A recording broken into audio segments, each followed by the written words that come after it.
From the Joy News Center.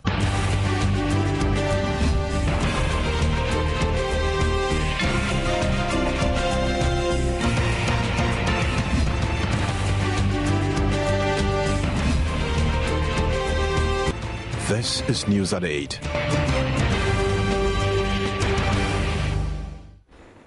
Welcome to the Friday edition of Joy News at 8 on Joy News on Multi TV. I am Gifty Ando Apia. Making the headlines this evening, police at Dodowa promises to track the 60-year-old man who defiled a 4-year-old girl in 2 weeks. Meanwhile, the police service has taken custody of the 4-year-old girl. Some persons illegally taking over the Bui National Park Reserve in the Bonohafo region, endangering wildlife. President of the Ghana Nurses Association calls on government and other stakeholders to reconsider scrapping of trainee nurses' allowance. In business, Barclays has been fined $3.75 million by a U.S. regulator for allegedly failing to keep proper electronic records. South Sudan government agrees to an immediate end of the fight against rebels led by Dr. Riek Machar. We have these plus sports, showbiz and international news in the next 60 minutes.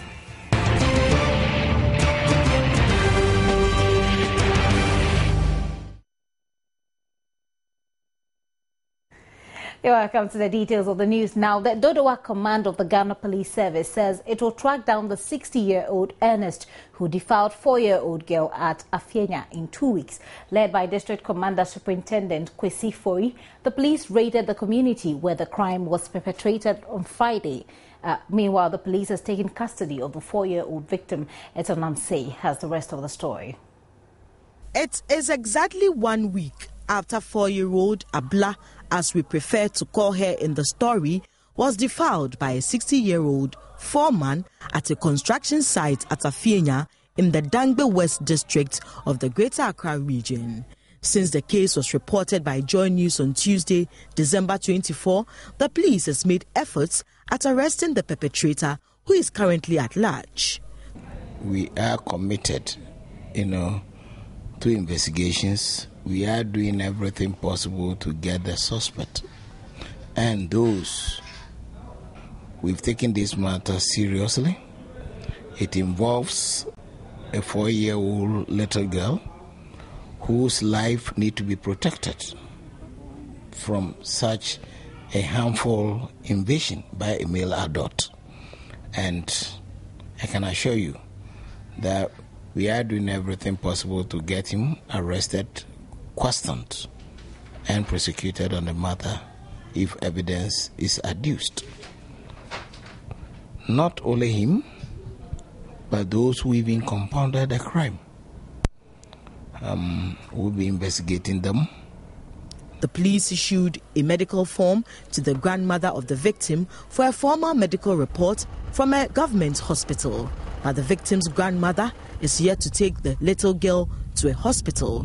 The police followed up to the victim's residence at Afienya, but the reception was not friendly. You have a problem.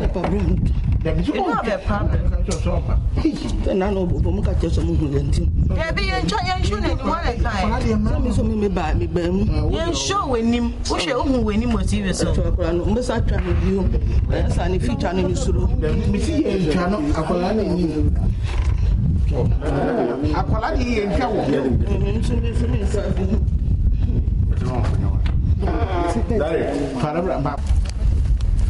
Parents need to be up and doing, to protect their children.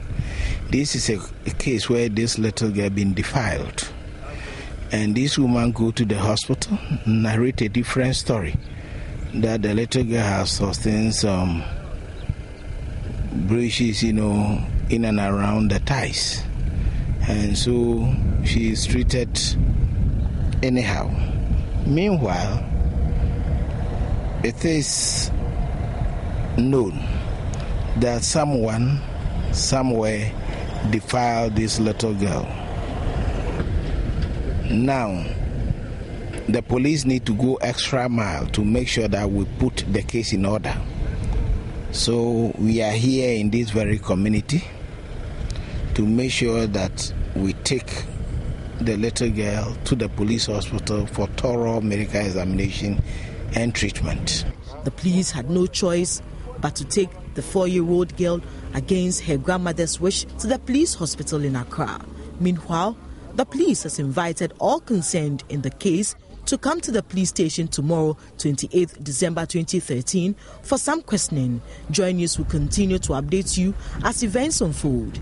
Etonamse, Joy News. Let's move up north now. The timely intervention of the Wa police prevented the lynching of a 28-year-old alleged bicycle thief in Wa. Shafiq Kayani, who was released from the Wa prison some 3 months ago, was apprehended by a search party in Wa after he was seen riding the bicycle that he had allegedly stolen on Friday morning. Rafiq Salam reports from Wa. The 28-year-old suspect, Shafiq Kayani, was alleged to have stolen a bicycle and a sum of 500 Ghana cedis from a house at Dondoli, a suburb of Wa, where he lived. A search party was mounted and he was arrested at about 3:45 p.m. at the Wapani Lepa Street, riding the supposed stolen bicycle. He confessed stealing the bicycle and the 500 Ghana cedis, but said the money was lodged with one Hajia who resides at Gongomu Niti Junction. ASP Edmond Edinkra Nyamiche is the acting Upper West Public Relations Officer of the Ghana Police Service. They led him to the Hajia, but later realized that he was trying to deceive the owners of the money or the bicycle. They raised an alarm, and then an array youth came to lynch him. However, he was saved by the timely intervention of some police personnel. Even the arrival of an enforcement team did not stop the mob from pelting stones at the police, their vehicle, and the suspect. Even when the police made an attempt to arrest one of the stone pelters, they incurred the displeasure of some of the irate youth. The suspect was first taken to the Wa police station before he was sent to the Wa Regional Hospital for treatment. ASP Edmond Edinkra Nyamiche said the police will investigate the matter after the suspect is discharged from the hospital, and if found culpable, will be arraigned before the law court. ASP Edmond Nyamiche, however, appealed to the public not to resort to instant justice to settle issues of thievery and other heinous crimes. I will advise the public not to try to meet instant justice to suspects. The laws of Ghana are clear. So if in case we come across suspects who are alleged to have stolen items, they should bring them to the police station for justice to take its own course. Rafiq Salam's reports from Wa. President John Mahama has rejected appointee for the Adenta Municipal Assembly, Gifty Sikanate. He says her two-time rejection by the Assembly does not augur well for women in politics. Speaking exclusively to Joy News, Gifty Sikanate said the outcome of the election is inexplicable, although she is of the conviction she can solve the problems of Adenta. Meanwhile, Coordinating Director of the municipality has downplayed suggestions that the absence of a substantive NCE will affect work and development in the municipality. We've tried the men, and I think it's time we, the women, take up issues. The African man is the father's son, so he wants to do things the way the father did it. So as we are coming in, the battle is not easy for us at all. They want to hold back this, they get scared when a woman is rubbing shoulders with them. I think there's one thing too that women will have to come together and fight, not physical fight, but then we have to make our we have to make efforts to move forward. We have to make our intentions known so that we can also take up leadership positions, because when we handle it, things are better. On 12 December 2013, members of the Adenta Municipal Assembly met for the first time to decide the fate of a new Adenta MCE appointee. Gifty Sikanate, however, could not make the 2/3 required. Per statutory conditions of the Assembly, another election was conducted in 10 days. This time, her performance was worse off. She pulled 8 votes out of 17 as against the earlier 10 out of 17. The former MCE hopeful said she is disappointed but is still hopeful. Maybe they will just want to drive home a point, I don't know. But rejected, no. Disappointed a bit. Because I felt one-on-one I did what a human being could do. I think I can solve the problems of Adenta. I know I can solve it. But as I told you earlier, if God wants me to be here, I will be here. But if God says no, who am I? She was diplomatic in most of her answers about the divisions within the assembly, which is becoming also obvious, and adds her defeat is inexplicable except for religious interpretations. I take this no as God saying maybe it's not yet time, or maybe I should wait, or maybe there's something bigger He has for me. This is a political party, and definitely we will have our own personal issues.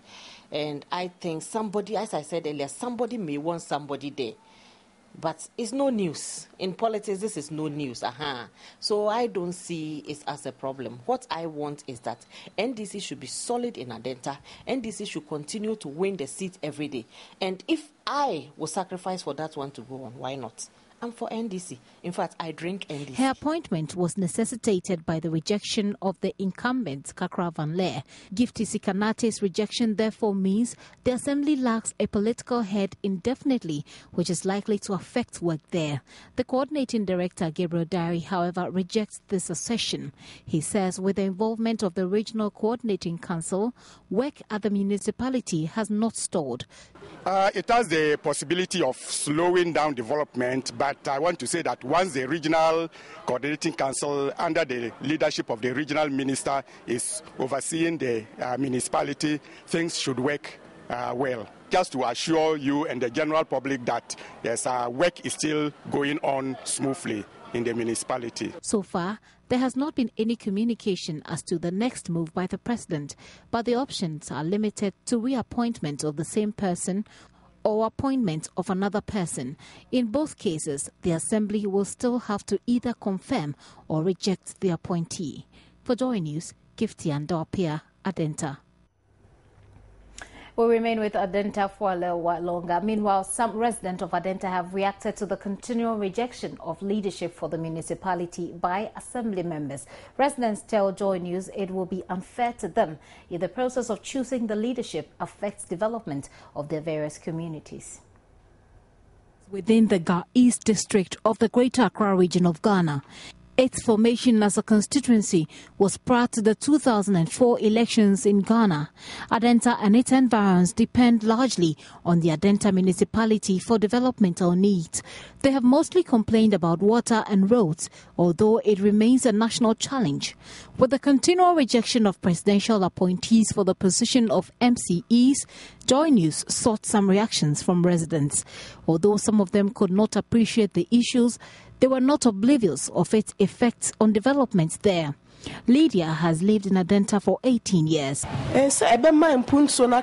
Because Bibi Assembly be obi ni MC bi ni wa obetimi ama mpunso na koso ntino e ma bibi enkoso nti na ba no momode na omo sampe ni pa fofra obetimi aboya ma ye nema ye nsuo ni yakwan ni ye light no ho asema yi amae. Emilia is one of those who did not appreciate the political back and forth, but she understood its implication on the provision of basic needs for her and other residents.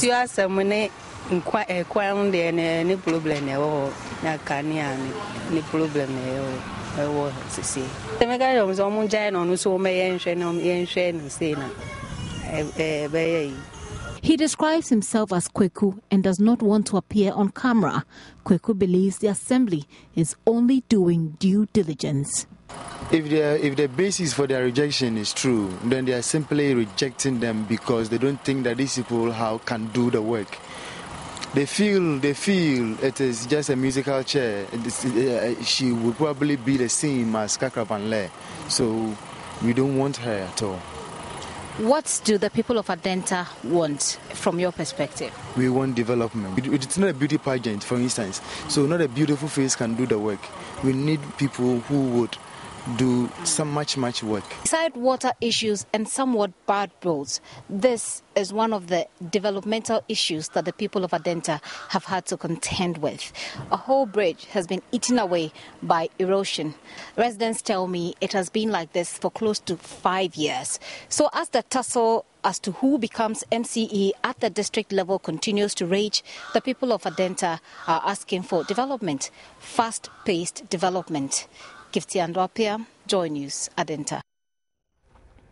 Let's do some health now. The Food and Drugs Authority has described the report released by the Ministry of Health's committee tasked to investigate the alleged importation of fake drugs by Tobacco Pharmaceuticals as inaccurate. According to the head of communication at the FDA, James Latte, the report does not reflect the true situation on the ground. The 5-member committee set up by the Ministry of Health on October 27 was mandated to investigate and make recommendations to the ministry on the alleged importation of fake drugs by Tobacco Pharmaceuticals. Tobacco Pharmaceuticals and the FDA have been embroiled in a long-standing dispute over the alleged importation of fake drugs. The Ministry of Health set up a committee to investigate the allegations, chaired by the Deputy Minister of Health, Dr. Sugritia. On December 23, the committee presented its report to the ministry, identifying administrative lapses on the part of the FDA. We realize that there's a drug registration committee within the Food and Drugs Authority. That committee is to register drugs, those who want to import drugs, generic drugs or other types of drugs. But that committee hardly met. In fact, we realized that for 4 years it never met. We also realized that there wasn't transparency when applications were sent to the Food and Drugs Authority for permits to import these drugs. The FDA, however, says the report is inaccurate. There have been several meetings. The last meeting was even held on the 23rd of December. That was just this Monday that the last meeting was held. And this year alone, we've had about 5 different meetings. And between 2010 and now, the FDA has registered about 3,254 products out of over 5,000 applications that we received that were handled by the committee. And the ones that were rejected because some of them were not having the right documentation, some of them had forged documentation. James Latte stressed the operations of the FDA are transparent and not shrouded in secrecy as suggested by the report. I don't know what the committee means by lack of transparency, but I want to make it clear here that in the FDA, when you're registering your product, we on regular basis communicate with the clients about the status of the product. If, for instance, the products that you have submitted, your application, there are maybe a documentation problem, we'll write back to you that we have a documentation problem. Because of that, we can't continue with your application unless you come and correct it. We do all these things. So I don't know where the transparency issue is coming in. He also explained why the FDA allowed the drugs in question to be kept under detention lock. The warehouse that the products were detained has other products that are registered that they sell. So when you put a padlock there, it means that you are seizing both the registered and the unregistered, or the detained and the undetained ones. So depending on the issue on the ground, we decide whether to put a padlock or not to put a padlock. And let me make it very clear here that we have instances where we have seized or detained products at the Ghana medical stores and the regional medical stores belonging to the government. In those instances, we don't put padlocks there because there are other products there that has to go to the market or to hospitals to be given to patients. So the moment you place your padlock there, you are preventing them from selling both the wholesome and unwholesome ones. But honestly, we feel that the report that was given was an accurate report, looking at what is on the ground. James Latte lamented the porous nature of ports and other entry zones as a major challenge affecting the operations of the Food and Drugs Authority.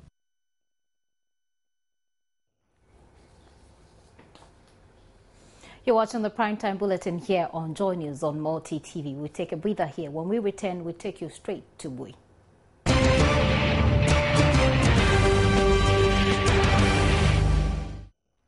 You're welcome back. Now, some persons, including foreign nationals, have illegally taken over the Bui National Park in the Bunahafo region and are fishing in the lake that runs through the park. Reports Joy News gathered indicates the activities of these illegal occupants are destroying the forest reserve and putting wildlife at risk. Sources Joy News spoke to indicated persons living in the park are armed. According to the park manager Samuel Daku Akuno, rangers and some security personnel have scouted the area to strategize on best ways to deal with this worrying situation. The Bui National Park, I'm told, is beyond the mountains. And according to the park manager Samuel Akuno, some foreign nationals from Ivory Coast and Mali, together with residents of Dokochina who have refused resettlement, have taken over the park and they are fishing there. According to the park manager, this borders on national security, but then they are legally restrained because the people who have refused resettlement have taken the Bui Power Authority and the Games and Wildlife Commission to court, and so there is nothing they can do at the moment. Speaking to Joy News on phone, the park manager expressed worry over the destruction of the forest reserve, as the over 600 people residing there hunt, cut down trees, and engage in shifting cultivation method of farming, which is endangering wildlife.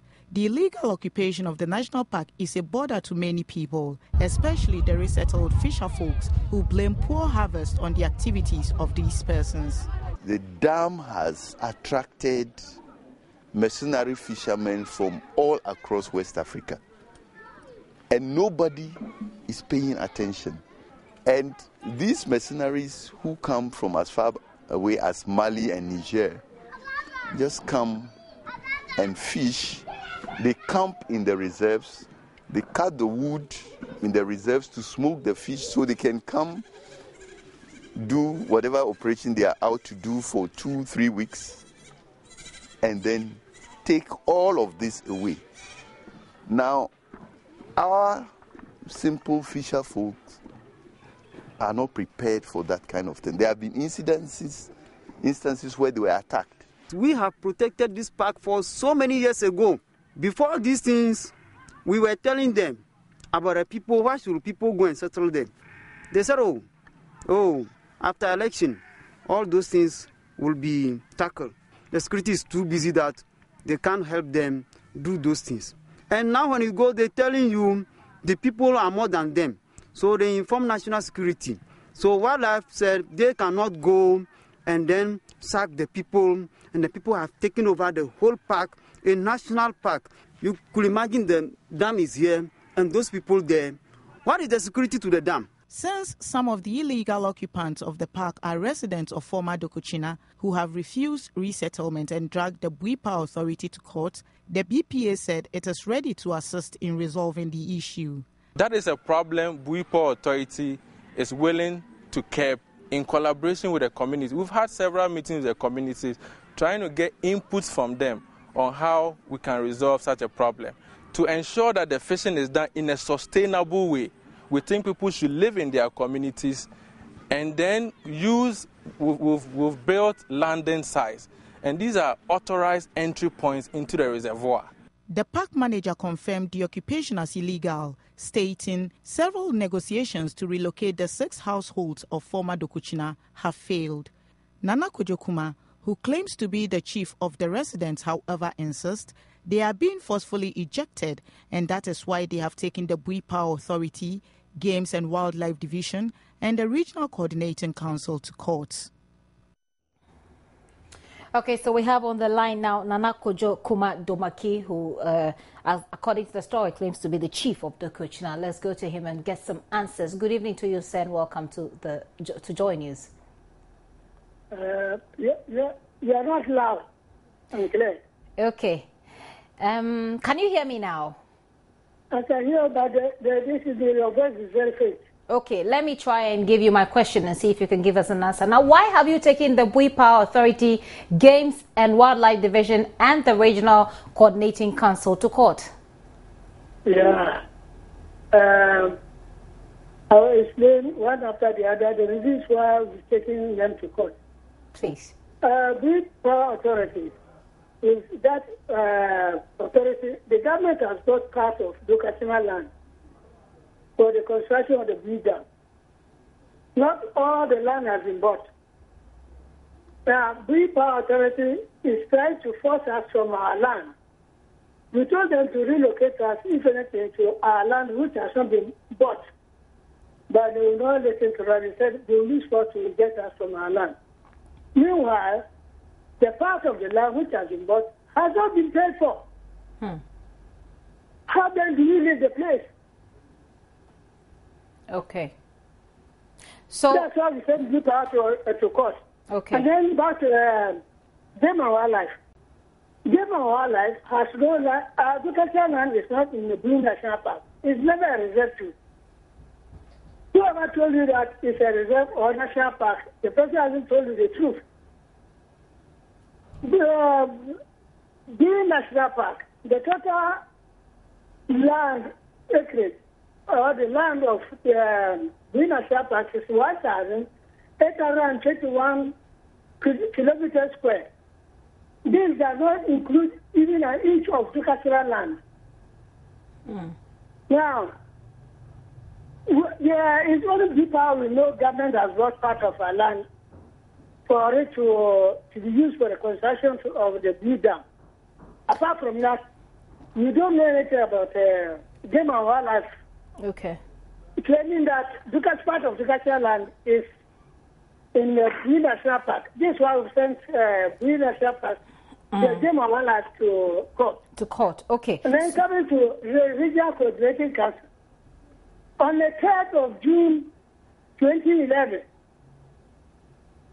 the Regional Coordinating Council came to Dukatura on 12 4x4 vehicles loaded with armed policemen and soldiers. When they got to Dukatura, the armed men surrounded Dukatura and were threatened that if we do not leave Dukatura land, we will flash out from Dukatura land. This is why we sent the three institutions to court. Regional Coordinating Council to court. Okay, so let's wait for the outcome of that court case. But then let me find out from you, because authorities of the national park say you are residing there illegally and you've encouraged foreigners to join you there. Whoever told you this is telling lies.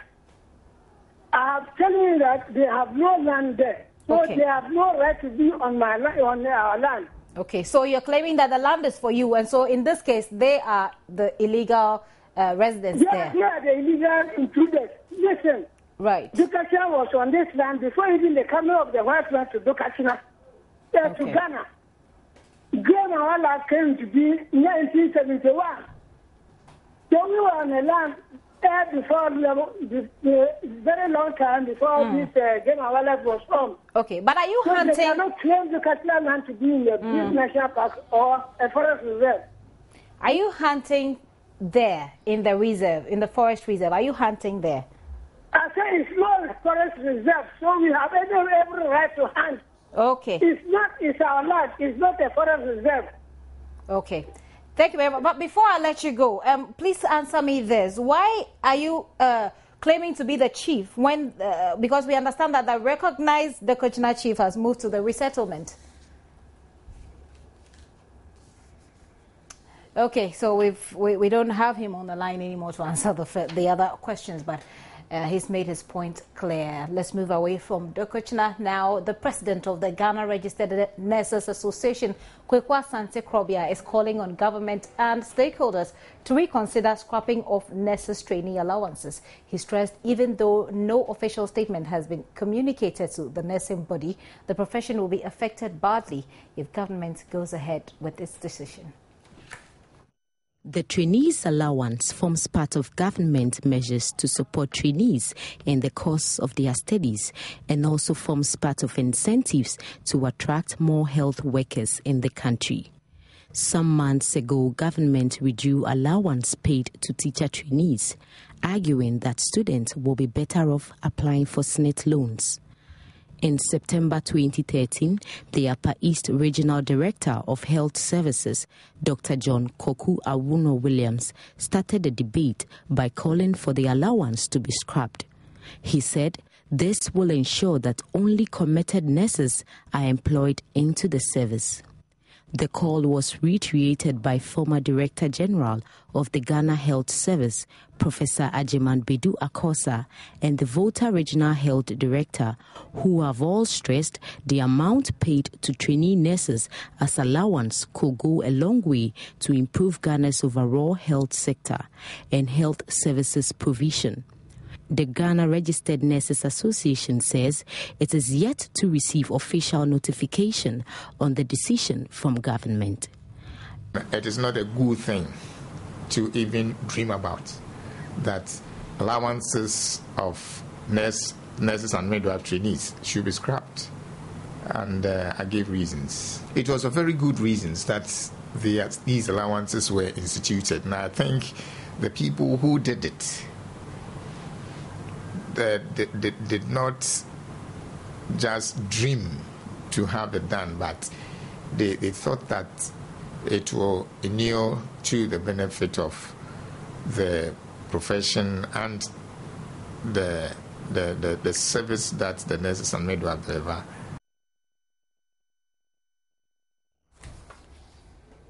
Meanwhile, the Volta Regional Director of Health Service, Dr. Joseph Te Nwete, is of the view allowances paid trainee nurses must be scrapped and replaced with student loan. He told Joy News this will ensure commitment and dedication to work on the part of the trainee nurses.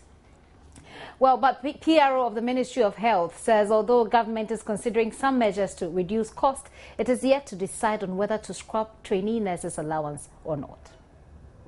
Government is considering some of those steps, but we've not gotten to where that decision has been arrived at. We're looking at a lot of measures. We look at a lot of things to be able to come to where government will say we are implementing some of those. You see, we are looking at government budgets in terms of compensation or salary. You're looking at how much goes into money paid to people. So if you look at that and you consider how much staff take and then how much students or trainee nurses take, then you know that you have a lot of budget to look at. So fine, we are looking at.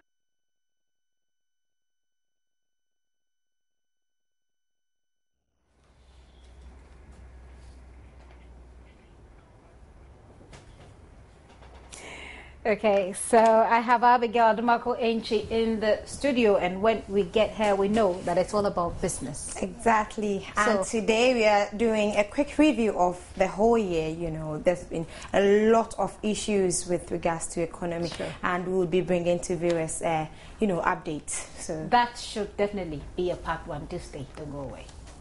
So time now for business. I'm Abigail Adomako-Enchi. We're just about some few days to end the year. We bring you a review of what's happening in the economy. Now, Ghana recorded some economic turbulence in 2013 in spite of several measures introduced by government to stabilize the economy. Fiscal pressures were particularly dominant as government debt stock increased with little revenue inflows. We take you through some major happenings in the 2013 fiscal year.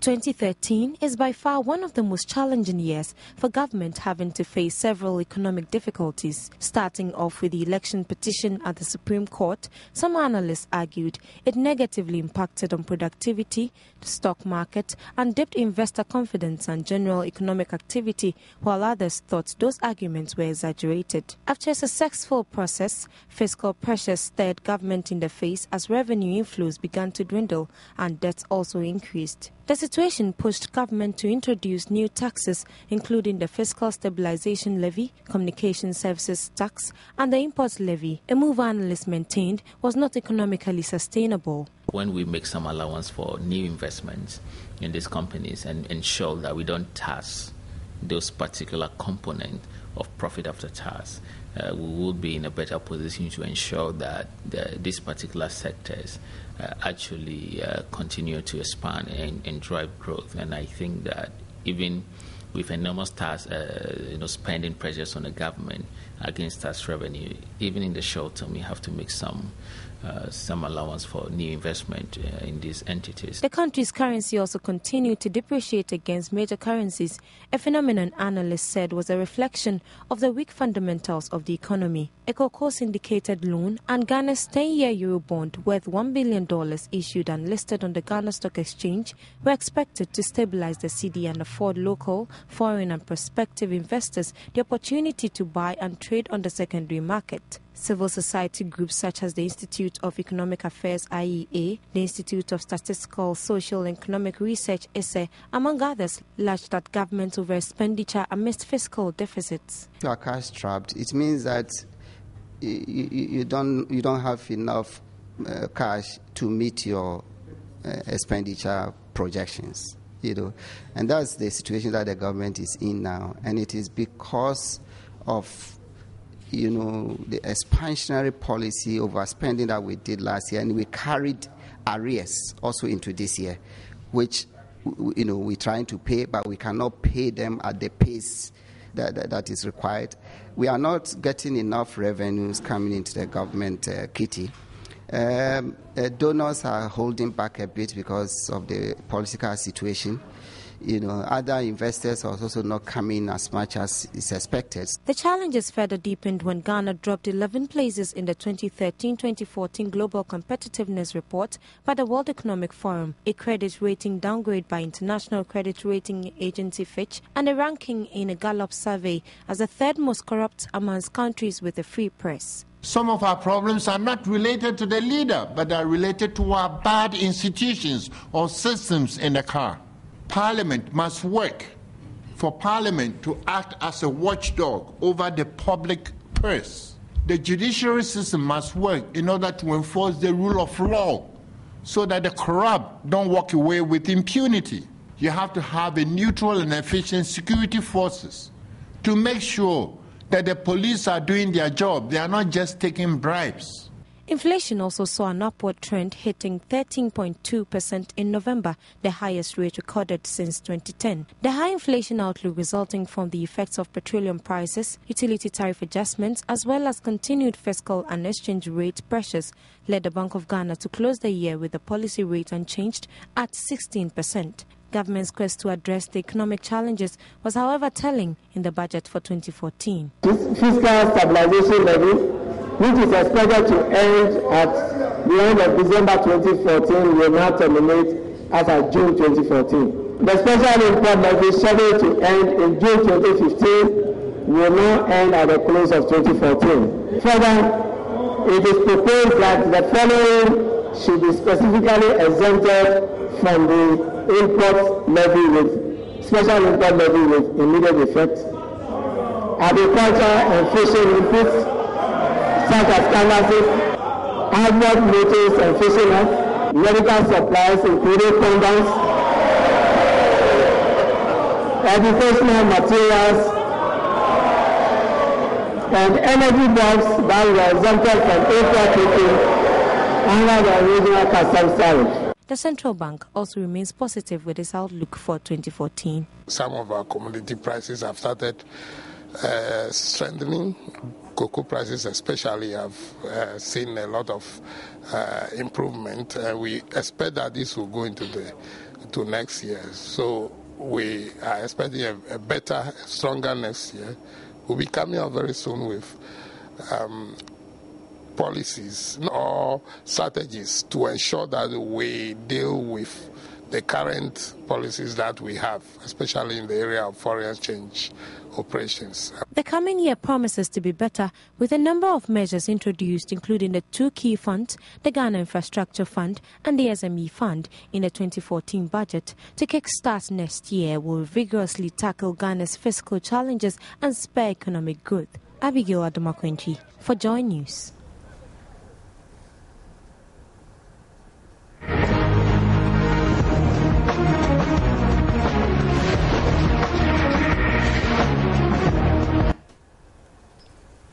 Okay, so not too good news for Barclays, as they have been fined a $3.7 million by a U.S. regulator for allegedly failing to keep proper electronic records, emails and instant messages. The Financial Industry Regulatory Authority said the shortcomings occurred between 2002 and 2012. According to the Financial Industry Regulatory Authority, the bank failed to preserve data detailing its orders, confirmation of trades, records of accounts and other information. Barclays did not admit or deny wrongdoing, but agreed to essential. And that'll be all for business. I'm Abigail Adumakwenchi. Do stay on for more news. Let's get sporty now. Ghana's preliminary 27-man squad for the 2014 African Nations Championship will leave Accra tonight for camping in Namibia. The local Black Stars will be based in the Namibian capital, Windhoek, where the squad will stay for 13 days. Head coach Maxwell Konadu will then finalize his final 23-man squad for the tournament. Ghana are in a tough group with Libya, Ethiopia and Congo for the tournament, which runs from 11 January to 1st February 2014. The 2009 silver medalist will be based in the city of Bloemfontein, where they will play all 3 group matches.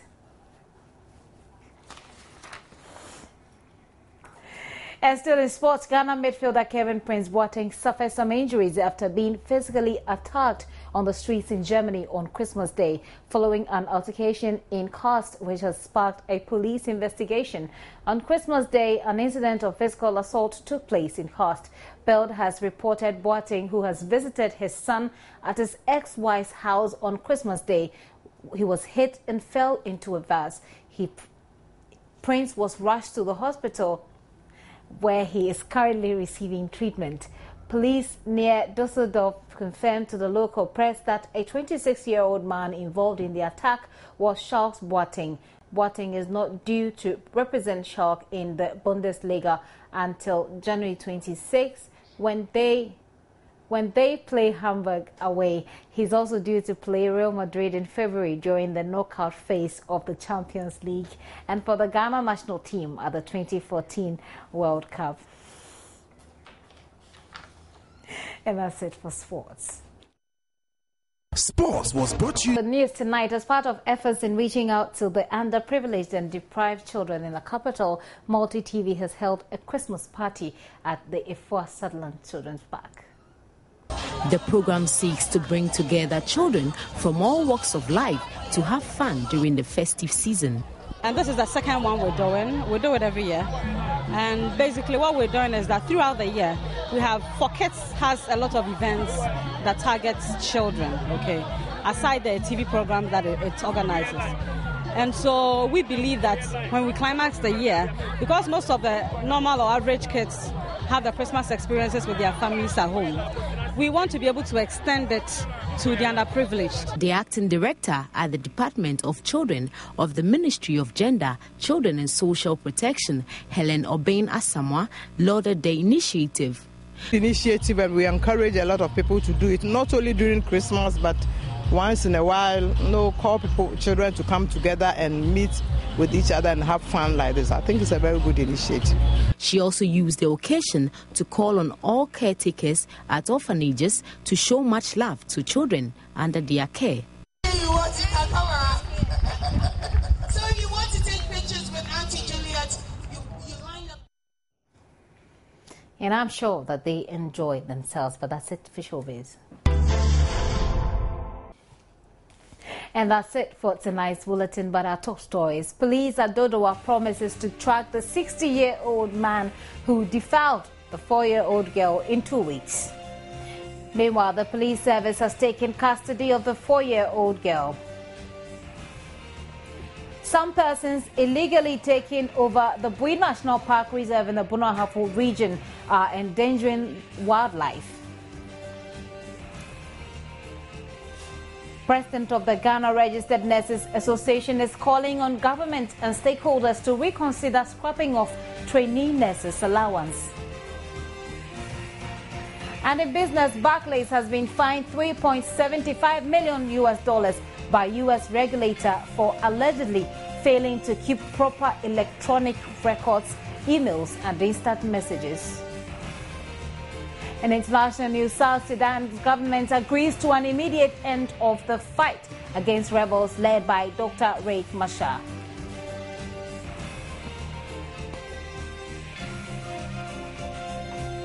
We leave you with a very good night's wish. My name is Gifty Andopia, and many thanks for your time.